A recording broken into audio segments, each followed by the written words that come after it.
Un silence de plomb et aucune grande célébration à l'horizon. C'est plutôt nouveau pour cette région du Beaujolais à cette période de l'année. À cause du coronavirus, les festivités pour l'arrivée du Beaujolais nouveau ont été annulées. Mais dans ce château du XIIIe siècle, le vin ne s'est pas arrêté de couler à flot. Et ce fils de vigneron a des raisons de garder espoir. Pendant longtemps mal aimé, le Beaujolais nouveau a retrouvé grâce aux yeux des Français depuis quelques années. Sa qualité s'est améliorée et son prix est abordable. Une aubaine en temps de crise et de confinement. Le Covid et le confinement a démultiplié en fait les demandes. Les gens se sont retrouvés généralement en famille, ont été confinés en famille.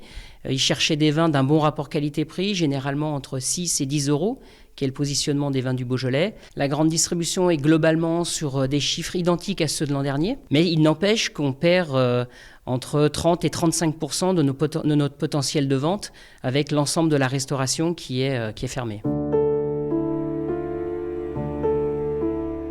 Les producteurs de vin peuvent difficilement compter sur les restaurateurs à l'heure actuelle, mais qu'en est-il des exportations? Un tiers des 20 millions de bouteilles de Beaujolais nouveau sont exportées chaque année dans plusieurs pays comme les États-Unis, le Japon, mais aussi des pays en Europe comme la Suisse ou le Royaume-Uni pour ne citer qu'eux. Et nous allons tenter de savoir maintenant dans quelle mesure cette pandémie de Covid-19 a justement eu un impact sur ces exportations.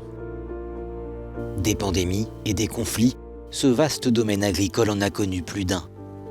Cette épopée viticole et familiale a plus de 300 ans d'histoire, un savoir-faire qui s'étend sur plusieurs dizaines d'hectares et des vins exportés dans 60 pays.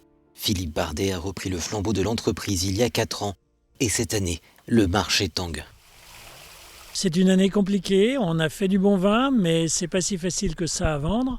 Le marché japonais est un gros marché pour nous, c'est un marché qui a tendance à baisser régulièrement, mais cette année, il n'est vraiment pas en pleine forme. Donc au Japon, comme aux États-Unis, comme en Angleterre, ce qui va nous pénaliser, c'est le fait qu'on ne puisse pas célébrer le Beaujolais nouveau à l'extérieur ou dans les bars ou dans les restaurants. Une baisse de 25% des ventes de Beaujolais nouveau est attendue cette année. Mais les viticulteurs espèrent limiter la casse avec une consommation à domicile et grâce à la vente à emporter dans les restaurants. Une chose est sûre, pour l'avoir goûté, ce premier cru est frais et fruité, en tout cas bien moins amer que le contexte de cette année.